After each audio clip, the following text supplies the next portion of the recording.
মানে এটা পাৰ্টিত থাকিলে পাৰ্টিৰ আমি সকলো পাৰ্টি মানি চলিছোঁ, কিন্তু অলপ কথা আছে তাত পাৰ্টিৰ ভিতৰত অলপ আলোচনা হয়, আমি সেইটোত ষ্টেণ্ড লৈছোঁ।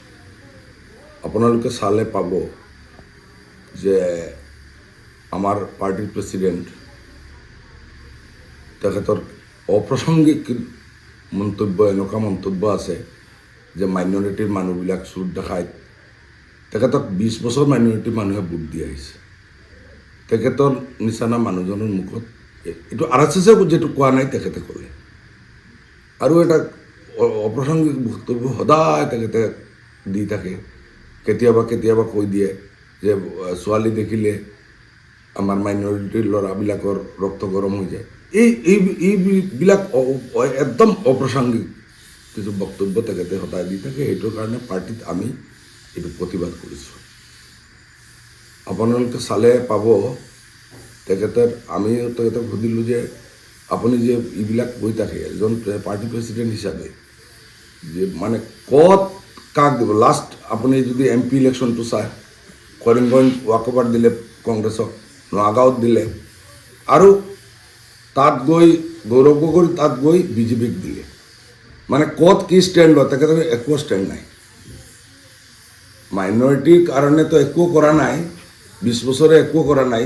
আমি ভিতৰত সোমাই দেখিলোঁ যে তেখেতৰ মানে নিজৰ কাৰণে যি লাগে সেইটোত গুচি যায়।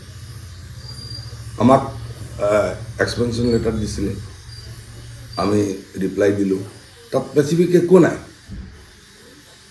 আমাক এনেই সুধিছিলে যে মুখ্যমন্ত্ৰী আহিছে, তুমি কিয় গেটটো দিব লাগে। আৰে মুখ্যমন্ত্ৰী অফিচিয়েল প্ৰগ্ৰামত আহিছে, আসামৰ মুখ্যমন্ত্ৰী হয়, আমিতো দিম।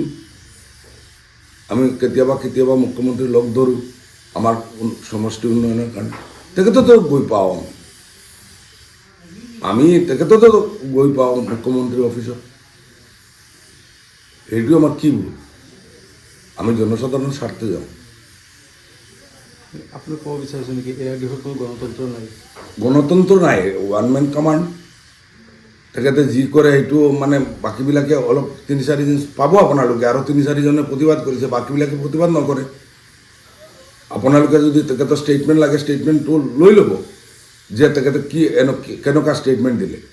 আজি ইমান দিন হ'ল আপুনি সাংবাদিকতাত আছে, আপোনালোকে চাই ল'ব। এনেকুৱা কোনো এটা RSSও কোৱা নাই, বজৰংগেও কোৱা নাই যে মাইনৰিটিৰ মানুহ বুলি চুৰ দেখায়।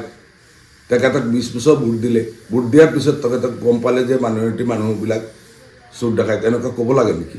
মানুহে 20 বছৰ তেখেতক মানে মাইনৰিটি ডমিনেটেড এৰিয়াত যিমান আছিলে, মাইনৰিটি মানুহে ইমান ছাপোৰ্ট তেখেতক দিলে।